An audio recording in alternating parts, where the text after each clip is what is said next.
الفاتح إلى حضرة النبي المصطفى سيدنا محمد صلى الله عليه وسلم وآله وأصحابه وأزواجه وذرياته وإخوانه من الأنبياء والمرسلين والشهداء والصالحين وجميع الملائكة المقربين وإلى جميع العلماء العاملين والفقهاء والمحدثين والمفسرين وإلى جميع الأولياء التسعة وإلى شهر رحمة الله سنة أنبال وإلى شيخنا محمد خليل بن عبد اللطيف البنكرني وإلى شيخ العابدين وإلى جميع مشايخنا ومعلمينا وإلى جميع مشايخ صغيرا وآخرا وإلى آبائنا وأمهاتنا وأجدادنا وجداتنا وإخواتنا وأخواتنا وأعمامنا وعماتنا وأصولهم وفروعهم وحواشيهم والمنتسبين إليهم أجمعين وإلى جميع المسلمين والمسلمات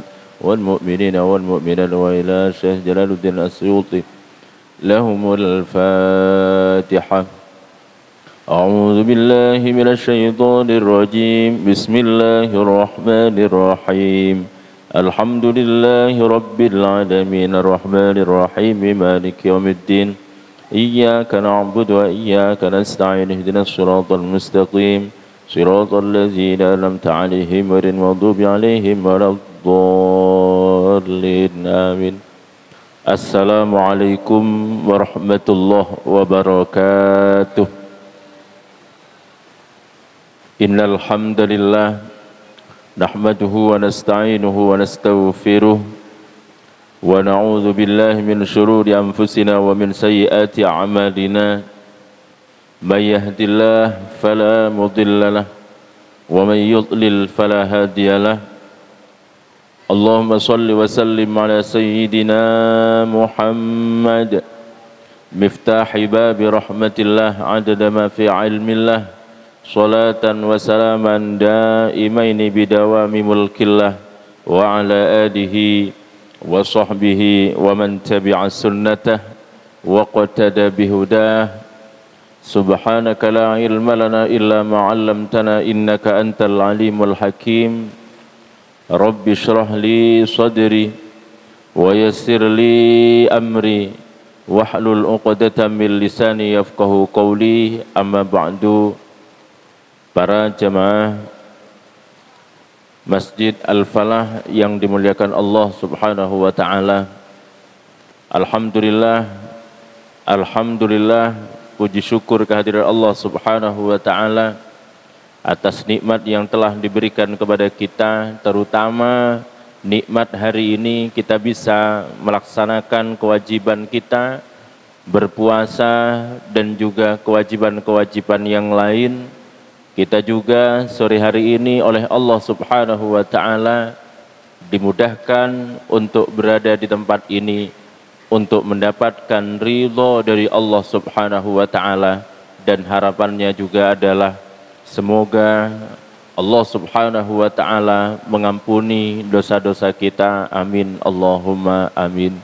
Para jamaah rahimakumullah, pada sore hari ini kita akan melanjutkan kajian kitab Tanqihul Qaul atau Lubabul Hadis, tepatnya pada bab yang ke-9, menjelaskan tentang keutamaan sholat berjamaah.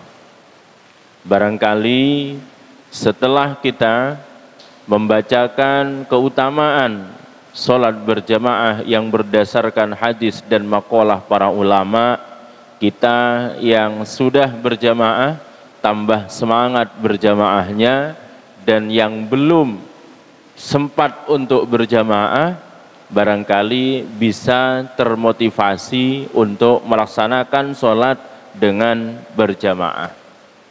Bismillahirrahmanirrahim. Qala al-muallif rahimahullah wa nafa'ana bihi wa bi'ulumihi fid daraini amin. Amin ya rabbal alamin. Al-babut tasi', bab yang ke-9, fi fadilati salatil jamaah, menjelaskan tentang keutamaan sholat berjamaah. Yang pertama, hadis pertama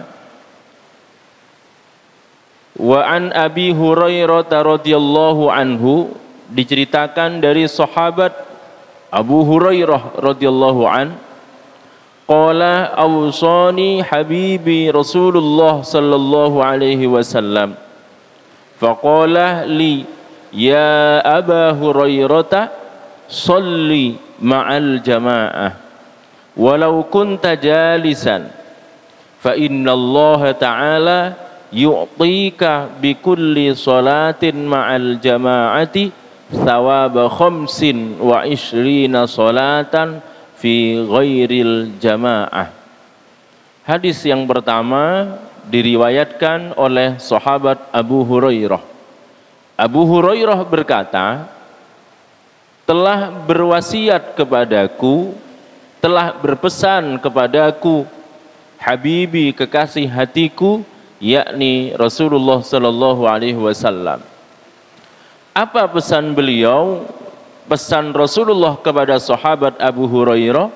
Kata sahabat Abu Hurairah, Nabi pernah menyampaikan begini, ya Aba Hurairah, hei Abu Hurairah, salli ma'al jamaah, salatlah engkau berjamaah, walau kunta jalisan, walaupun kau dalam keadaan duduk. Walau kunta jalisan, umpama ini memang tidak bisa dilaksanakan untuk berdiri, maka kan bisa duduk. Tapi walaupun dalam keadaan duduk, sholatnya tetap dianjurkan untuk berjamaah. Ya, ini walau kunta jalisan, ini menegaskan walaupun posisi kita tidak sesehat biasanya, sehingga tidak bisa sholat dalam keadaan berdiri, bisanya cuma duduk, maka tetap diusahakan untuk melaksanakan sholat secara berjamaah. Kenapa kok Rasulullah itu berpesan untuk berjamaah walaupun kondisinya tidak seperti standar biasanya atau normal-normal biasanya? Karena fa innallaha ta'ala yu'tika bi kulli salatin ma'al jamaah, karena Allah subhanahu wa ta'ala setiap solat yang dilaksanakan dengan berjamaah akan memberikanmu thawaba 25 salatan fi ghairil jamaah, akan memberikan pahala sebanyak 25 solat di selain berjamaah. Berarti selisihnya sangat jauh antara sholat sendirian dengan sholat berjamaah. Makanya Nabi berpesan kepada sahabat Abu Hurairah, usahakan sholatnya untuk berjamaah. Biarpun umpama tidak bisa berdiri, bisanya duduk tetap berjamaah. Karena pahalanya sangat banyak, setiap sholat itu bedanya adalah 25 pahalanya. Kalau berjamaah satu, berarti kalau tidak berjamaah satu, kalau berjamaah itu pahalanya 25. Sangat jauh perbedaan di antara sholat yang dilaksanakan berjamaah dan tidak berjamaah. Kadza fi Riyadhus Shalihin, hadis ini juga diceritakan dalam kitab Riyadhus Shalihin. Hadis berikutnya, qala an-nabiyyu sallallahu alaihi wasallam, Allahumma shalli wa sallim alaihi, fadlu salatil jamaah ala salatir rajuli wahdahu 25 darajatan. Nabi menyampaikan keutamaan salat berjamaah dibandingkan salat seseorang yang dilakukan dengan sendirian, itu adalah selisihnya 25 derajat, hampir sama dengan yang tadi. Wa fadlu salatit tatawwu fil baiti ala fi'liha fil masjid ka fadli salatil jamaah ala salatil munfaridih. Dan keutamaan salat sunnah yang dilakukan di rumah dibandingkan melaksanakan salat sunnah di masjid, itu seperti keutamaan sholat berjamaah dibandingkan sholat sendirian. Berarti begini, sholat jamaah dengan sholat sendirian lebih utama sholat berjamaah. selisihnya 25 derajat.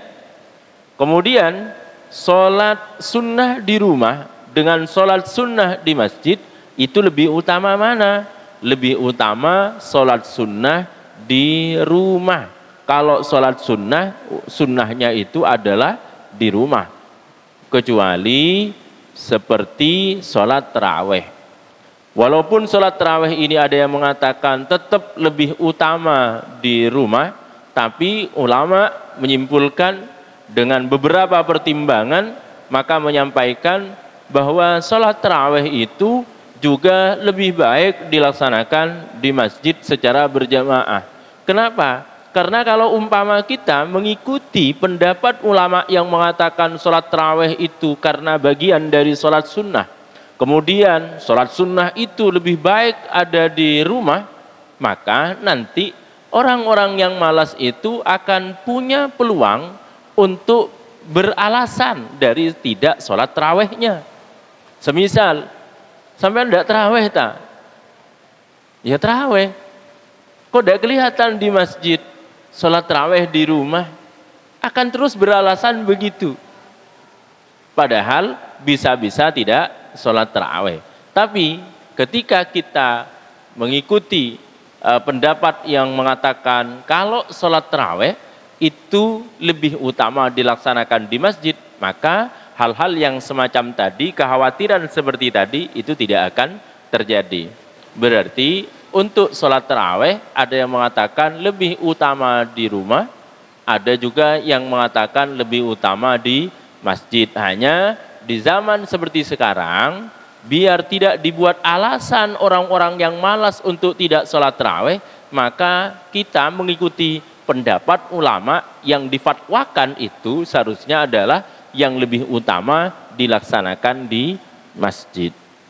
Itu yang perlu ditambahkan yang terkait dengan penjelasan hadis bahwa sholat sunnah di rumah itu lebih utama daripada melaksanakan sholat sunnah di masjid. Gambarannya seperti sholat jamaah dibandingkan dengan sholat sendirian. Hadis yang ketiga, berikutnya Rasulullah Shallallahu Alaihi Wasallam menyampaikan, wa qala sallallahu alaihi wasallam salatul jamaah tafdulu salatal fadhi bi 27 darajah. Salat berjamaah itu pahalanya melebihi salat sendirian selisih 27 derajat. Tadi 25, ada juga riwayat yang lain pakai bahasa 27 derajat. Mana yang benar? Sama-sama benar, karena ini kemungkinan juga tergantung dari orang yang sholat. Orang yang sholatnya sangat khusyuk, maka bisa dapat 27 derajat, sedangkan yang di bawahnya, maka nanti akan mendapatkan 25 derajat. Hadis selanjutnya, wa qala sallallahu alaihi wasallam, afdhalus sholawat indallahi ta'ala sholatus subhi yaumal jum'ati fi jama'atin. Salat yang paling utama menurut Allah subhanahu wa ta'ala adalah salat subuh berjamaah di hari Jumat. Maka usahakan, kalau umpama kita tidak bisa melaksanakan salat subuh berjamaah tiap hari, setidaknya di hari Jumat kita melaksanakan sholat subuh. Ya, pertamanya mungkin hari Jumatnya saja dulu, sholat subuh berjamaah di hari Jumat.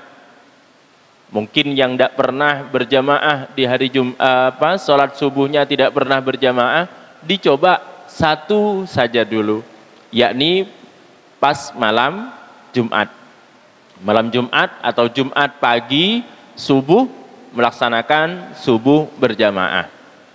Itu dilakukan beberapa hari atau beberapa kali, maka insya Allah nanti bisa berkembang kepada yang lainnya. Yang asalnya seminggu satu kali, oh kok enak, akhirnya nanti nambah lagi, dan insya Allah bisa selama satu pekan atau tiap hari bisa melaksanakan sholat subuh berjamaah. Diawali satu-satu dulu. Itu cerita atau pengalaman-pengalaman dari teman-teman yang asalnya subuhnya tidak berjamaah, atau bisa-bisa subuhnya tidak hanya berjamaah tapi juga tidak sholat subuh. Awalnya satu kali ikut berjamaah, akhirnya oh ya besoknya bangun lagi, ya, besoknya bangun sholat, besoknya kok bangun lagi, terus begitu ya, dipancing dengan satu sholat berjamaah, yakni sholat subuh berjamaah di hari Jumat. Karena di antara beberapa sholat fardu yang berjamaah, itu yang paling utama dibandingkan yang lain adalah sholatus subhi, sholat subuh di hari Jumat dilaksanakan dengan berjamaah. Baru nanti urutannya, berarti urutan berjamaah itu yang paling utama yang mana? Sholat berjamaah yang paling utama, urutan pertama adalah sholat berjamaah, sholat Jumat. Setelah sholat Jumat, sholat subuh jamaah hari Jumat. Baru nanti sholat-sholat yang lain. Sholat subuh di hari yang lain, kemudian sholat isya, sholat asar, sholat zuhur, kemudian sholat maghrib. Jadi urutannya seperti itu. Sholat Jumat, sholat subuh, khususnya hari Jumat, kemudian subuh di hari-hari yang lain, baru sholat isya, setelah sholat isya, sholat asar. Ini sholat asar itu berjamaahnya juga sulit. Summa zuhur, kemudian zuhur, baru maghrib. Itu keutamaan, urutan keutamaan untuk melaksanakan sholat berjamaah. Kenapa kok sholat subuh dengan sholat isya itu lebih utama daripada sholat berjamaah yang lainnya? Li'annaha fihima asyakku. Karena sholat berjamaah di waktu subuh dan isya itu lebih sulit dibandingkan dengan yang lainnya. Sholat isya kita sudah capek kerja seharian, yang mau berjamaah sholat isya sepertinya sangat berat sekali, apalagi di selain bulan Ramadan. Kemudian sholat subuh apalagi, lagi enak-enaknya tidur, kemudian ada azan, kemudian apa kita mau datang untuk melaksanakan sholat subuh berjamaah di masjid? Sepertinya sulit, kecuali orang-orang yang memang dipermudah oleh Allah Subhanahu wa ta'ala. Jangankan datang, bangun subuh saja itu adalah nikmat yang luar biasa yang diberikan oleh Allah kepada kita, apalagi sampai bisa melaksanakan sholat subuh berjamaah. Ini adalah nikmat yang sangat besar. Ketika kita sudah dibanguni oleh Allah untuk melaksanakan sholat subuh berjamaah, maka jangan tidur lagi. Biasanya kalau tidur, besoknya tidak bangun, dan begitu seterusnya. Ketika kita ingin bangun di waktu subuh untuk melaksanakan sholat subuh berjamaah, sebelum tidur kita dianjurkan untuk berdoa kepada Allah, memohon kepada Allah, ya Allah besok banguni saya, ya Allah saya mau melaksanakan sholat subuh dengan berjamaah. Berikutnya, waqala sallallahu alaihi wasallam, man shalla sholatas subhi fil jamaah, barang siapa yang sholat subuh berjamaah, summa jalasa yadhkurullaha ta'ala, kemudian dia duduk sambil berzikir kepada Allah Subhanahu wa ta'ala, hatta tatlu'asy syamsu, sampai matahari terbit, kana lahu sitrun minan nar wa bari'un minan nar, maka hal itu akan menjadi penutup dari api neraka dan akan menjadi pembebas dari api neraka. Ini bagi orang yang melaksanakan sholat subuh berjamaah. Setelah sholat subuh berjamaah, tidak langsung pulang, tetapi dia masih menunggu sampai matahari terbit, duduk sambil berzikir kepada Allah Subhanahu wa taala, maka hal itu nanti yang akan menjadi perisai, akan menjadi penutup, pengaman dari api neraka. Apalagi ditambahi dengan sholat isyraq 2 rakaat. Jadi tinggal nambah saja, sholat subuh berjamaah, nunggu sambil wiritan, nunggu sambil ngaji, nunggu sambil iktikaf di masjid sampai matahari terbit. Ketika matahari terbit, lanjut dengan sholat isyraq 2 rakaat, maka nanti pahalanya seperti pahalanya haji dan umroh yang sempurna. Kalau memang kita tidak bisa tiap hari, umpama hanya 1 pekan 1 hari, 1 kali, yakni di Jumat subuhnya, ya, Jumat waktu subuh, setelah subuh ya. Berikutnya, waqala sallallahu alaihi wasallam, salatul rajul fi jama'atin, salatnya laki-laki, salatnya seseorang yang dilaksanakan dengan berjamaah, tazidu ala salatihi wahdahu 25 darajah, melebihi pahala salat yang dilakukan sendirian dengan selisih 25 derajat. Ini kalau kita tidak bepergian. Tapi fa idza shallaha fi ardin fulatin fa atamma wudu'aha wa ruku'aha wa sujudaha balagat salatuhu 50 darajah. Tapi ketika salat yang dilakukan itu, ya, salat yang dilakukan dengan berjamaah itu dilakukan di tanah yang memang tidak ada airnya, tapi tetap dilaksanakan dengan berjamaah tanpa mengurangi wudhunya, dengan artian wudhunya tetap disempurnakan, rukuknya disempurnakan, sujudnya disempurnakan, maka nanti pahalanya tidak hanya 25 derajat tetapi sampai 50 derajat. Jadi begini, hadis yang barusan itu, kalau melaksanakan sholat berjamaah itu dapat pahala 25 derajat. Selisihnya ya. Itu kalau ada di rumah.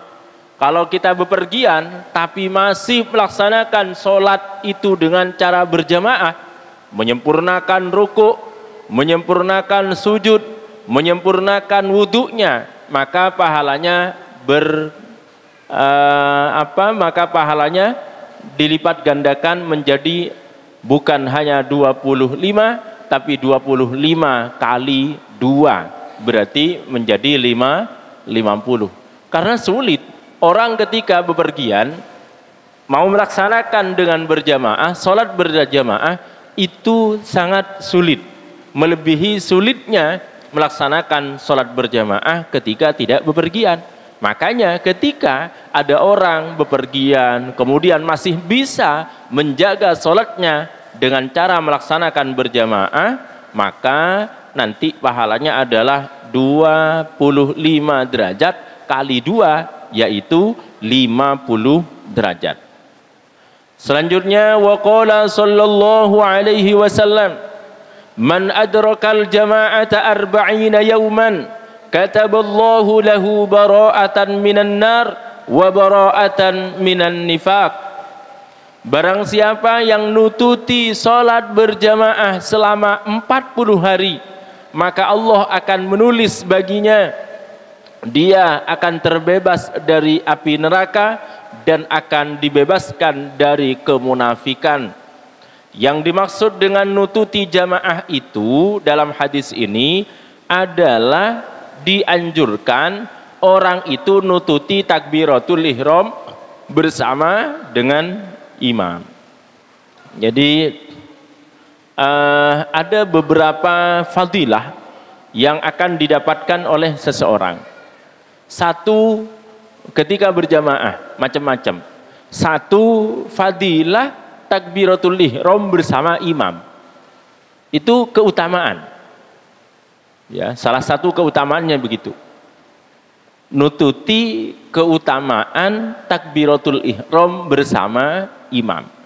Jika imamnya takbiratul ihram, Allahu Akbar, kita langsung takbiratul ihram sama Allahu Akbar, berarti dapat keutamaan takbiratul ihram bersama imam.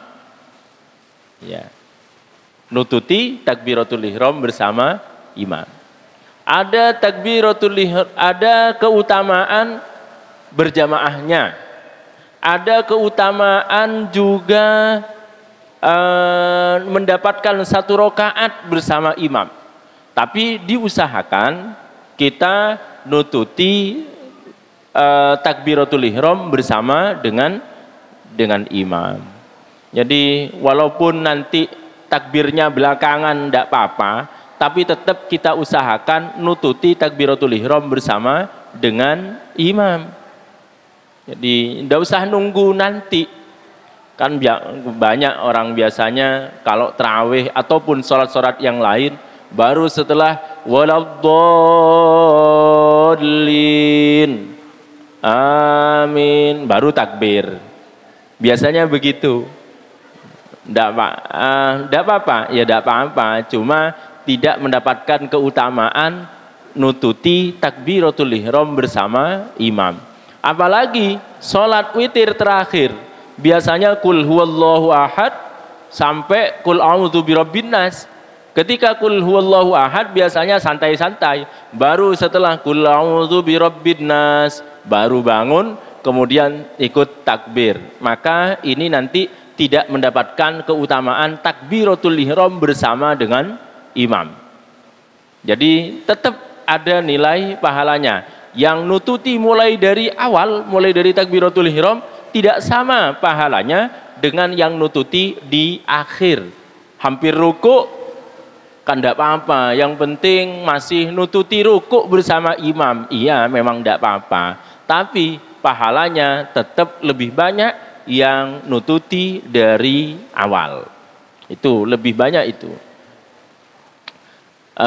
Man adrokal jamaah, barang siapa yang nututi salat berjamaah selama 40 hari lengkap 5 salat, duhur, asar, maghrib sampai subuh, nututi berjamaah, jamaah terus, tidak pernah telat, maka nanti keutamaannya adalah Allah akan membebaskan dari kemunafikan, Allah juga akan membebaskan dirinya dari api neraka. Selama 40 hari. Ini adalah hal-hal yang sulit sebetulnya. Selama 40 hari tidak pernah berjamaah, tidak pernah telat. Makanya jaminannya 2, akan dibebaskan dari kemunafikan dan juga dibebaskan dari api neraka. Berikutnya adalah waqala sallallahu alaihi wasallam, man shallal burdaini, man shallal bardaini, bukan burdaini, man shallal bardaini fil jama'ati dakhalal jannata bighairi hisabin. Barang siapa yang sholat subuh dan sholat asar dengan cara berjamaah, maka dia pasti masuk surga dengan tanpa dihisab. Jika kita ingin masuk surga tanpa dihisab, karena rata-rata orang yang masuk surga itu nanti akan dihisab, baik yang bagus, amal-amal yang bagus, ataupun amal-amal yang jelek, apalagi nanti harus melalui proses hisab. Hisabnya lama, ya, hisabnya lama. Jika kita ingin masuk surga tanpa dihisab, langsung masuk, maka harus melaksanakan sholat fajar atau sholat subuh dan sholat asar dengan cara berjamaah. Subuh dengan asar.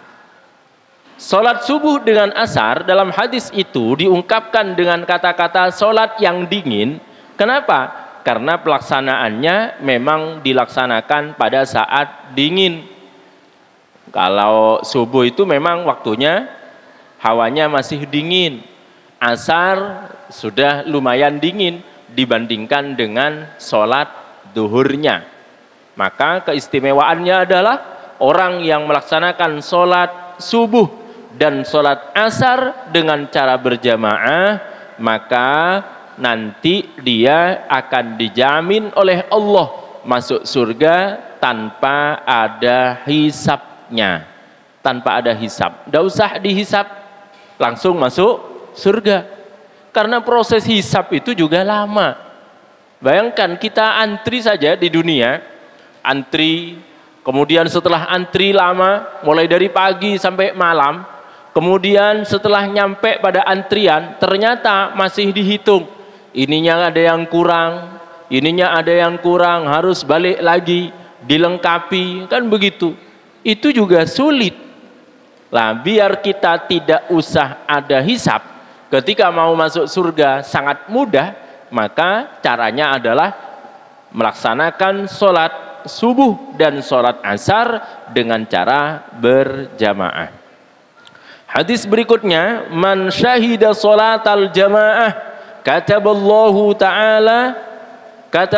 ta'ala lahu zahiban wa raji'an 10 hasanatin wa maha anhu 10 sayyiatin wa rafa'a lahu 10 darajatin. Barang siapa yang menghadiri sholat jamaah, termasuk sholat maghrib yang akan kita laksanakan setelah ini, sholat isya nanti, dan sholat subuh besok, barang siapa yang menghadiri pelaksanaan sholat jamaah, ikut berjamaah, maka Allah nanti akan menulis untuknya, untuk orang yang hadir tadi, berangkat dan pulangnya akan ditulis 10 kebaikan dan akan menghapus darinya 10 kejelekan dan akan mengangkat 10 derajat untuk orang yang melaksanakan sholat berjamaah. Sangat besar sekali pahala yang akan diberikan oleh Allah kepada orang-orang yang melaksanakan sholat dengan berjamaah. Tergantung kita, dari kebiasaan yang biasa sholat berjamaah, insya Allah akan merasa nikmat dengan sholat jamaahnya. Berbeda dengan orang yang memang tidak pernah melaksanakan sholat berjamaah, tidak pernah ke masjid, maka akan merasa sulit untuk melaksanakan sholat berjamaah. Yang paling enak diantaranya, dan hal ini mungkin kita sendiri yang paling tahu, nikmat yang kita rasakan ketika melaksanakan sholat, diantaranya adalah sholat isya berjamaah. Sholat isya berjamaah, setelah sholat jangan langsung pulang, tetapi masih mengikuti doa, wiritan sampai selesai. Setelah selesai ba'diyah isya, baru kita pulang. Luar biasa nikmatnya, ya, bagi yang pengalaman, bagi yang biasa, bagi yang tidak pernah. Kata siapa enak, males, kan begitu. Yang ada justru males. Termasuk sholat subuh berjamaah itu juga nikmat. Bisa merasakan nikmat ibadah termasuk sholat berjamaah, itu tergantung dari kita masing-masing. Semakin banyak dosa kita, maka semakin sulit kita untuk melaksanakan sholat berjamaah. Semakin banyak ampunan yang diberikan oleh Allah di bulan Ramadan ini, maka akan semakin mudah kita untuk melaksanakan ibadah-ibadah, termasuk melaksanakan sholat dengan cara berjamaah. Sampai-sampai Rasulullah Shallallahu Alaihi Wasallam menegaskan di hadis yang terakhir, hadis berikutnya, Rasulullah mengatakan begini, la sholata li jaril masjid illa fil masjid. Tidak ada sholat bagi orang yang dekat dengan masjid, bagi tetangganya masjid, kecuali di masjid. Ada yang mengatakan begini, apa maksud daripada la sholata li jaril masjid illa fil masjid? Tidak sah sholatnya seseorang yang dekat dengan masjid kecuali di masjid. Sehingga orang-orang jamaah tabligh itu biasanya yang dipegang ini, Makanya jamaahnya luar biasa, orang-orang jamaah tabligh itu jamaahnya luar biasa karena yang dipegang hadis ini. La sholata li jaril masjid illa fil masjid. Bagi orang yang dekat dengan masjid tidak sah melaksanakan sholat kecuali di masjid.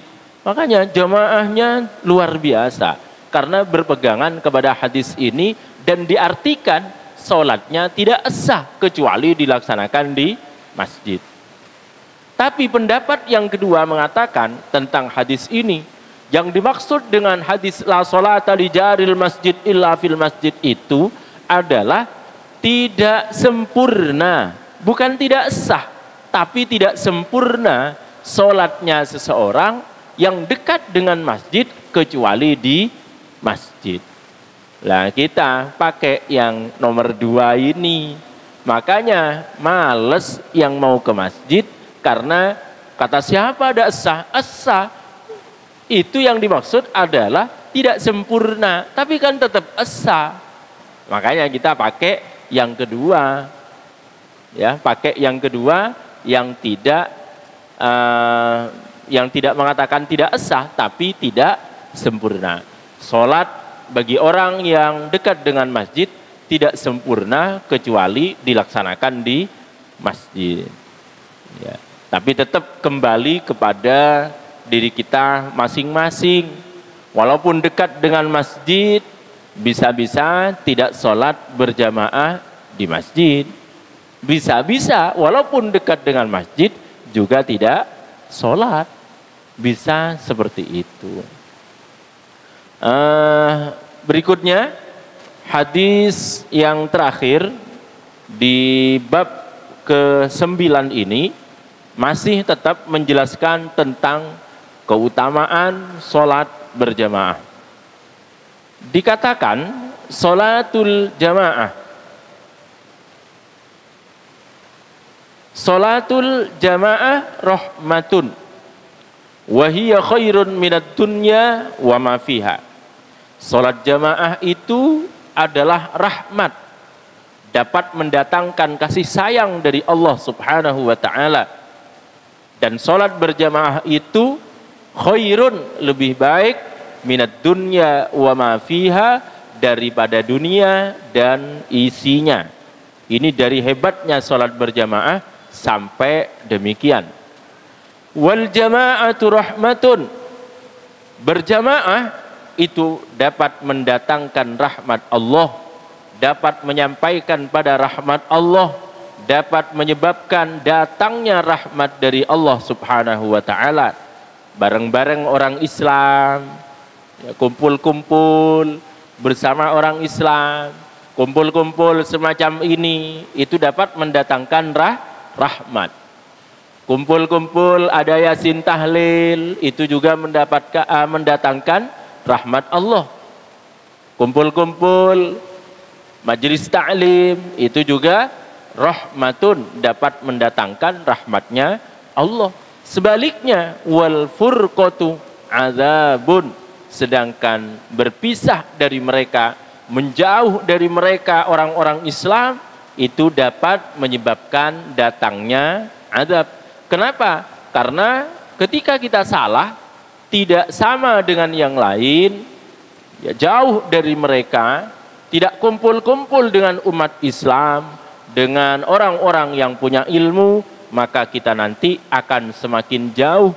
Jika kita tersesat, akan semakin jauh ketersesatan kita dan sulit untuk mendapatkan petunjuk ketika seperti itu. Makanya kita dianjurkan untuk selalu melaksanakan sholat berjamaah karena banyak manfaatnya. Selain pahala yang akan didapatkan oleh orang yang sholat berjamaah, juga hubungan antara sesama manusia itu juga nanti akan kita dapatkan dan dijalin dengan baik. Karena contoh, ketika kita melaksanakan sholat berjamaah biasanya, kemudian kita setelah salam, assalamualaikum warahmatullahi, assalamualaikum warahmatullahi, kita duduk dengan saudara-saudara kita seiman, kita duduk dengan teman yang ada di kanan kiri, biasanya kita salaman. Loh, ketika salaman seperti itu akan menghilangkan rasa-rasa yang tidak nyaman di hati kita kepada mereka. Karena kalau orang yang iri, ada orang yang sakit hati, tidak mungkin salaman. Tapi ketika salaman itu akan memudahkan kita untuk lebih dekat dan menjalin silaturahmi dengan mereka. Setelah sholat, salaman. Ketemu di masjid, salaman, saling menyapa. Luar biasa keutamaan daripada sholat berjamaah. Umpama lama kita tidak ketemu, ketemunya di masjid. Ya, ketemunya di masjid. Kita mau main ke rumahnya, sulit. Maka kita yang paling enak adalah ketemu dengan saudara, ketemu dengan teman, ketemu dengan guru, ketemu dengan siapapun. Kita ketemunya di masjid. Dalam rangka sama-sama mencari ridho Allah subhanahu wa ta'ala. Utamanya di bulan suci Ramadan ini, di mana peluang-peluang untuk mendapatkan keutamaan itu dibuka oleh Allah, dan juga untuk mengejar ketertinggalan kita selama ini. Seharusnya yang kita dapatkan banyak, tapi ternyata kita lalai. Allah kasihan kepada kita, sayang kepada kita, akhirnya memberikan kesempatan bulan Ramadan untuk mengejar ketertinggalan tersebut. Semoga kita oleh Allah subhanahu wa ta'ala mendapatkan ampunan dari Allah subhanahu wa ta'ala, dan juga diberikan pahala yang sangat banyak, diberikan hati yang nyaman, diberikan ketakwaan dan keimanan yang kuat oleh Allah subhanahu wa ta'ala. Amin, Allahumma amin. Hadanallah wa iyyakum majma'in. Assalamualaikum warahmatullahi wabarakatuh. Asyhadu an la ilaha illallah, astaghfirullah, nas'aluka ridhaka wal jannah wa na'udzu bika min sakhatika wan nar. Asyhadu an la ilaha illallah, astaghfirullah, nas'aluka ridhaka wal jannah wa na'udzu bika min sakhatika wan nar. Asyhadu an la ilaha illallah, astaghfirullah, nas'aluka ridhaka wal jannah wa na'udzu bika min sakhatika wan nar. Allahumma innaka 'afuwun karim, tuhibbul 'afwa fa'fu 'anna. Allahumma innaka 'afuwun karim, tuhibbul 'afwa fa'fu 'anna. Allahumma innaka 'afuwun karim, tuhibbul 'afwa fa'fu 'anna ya karim.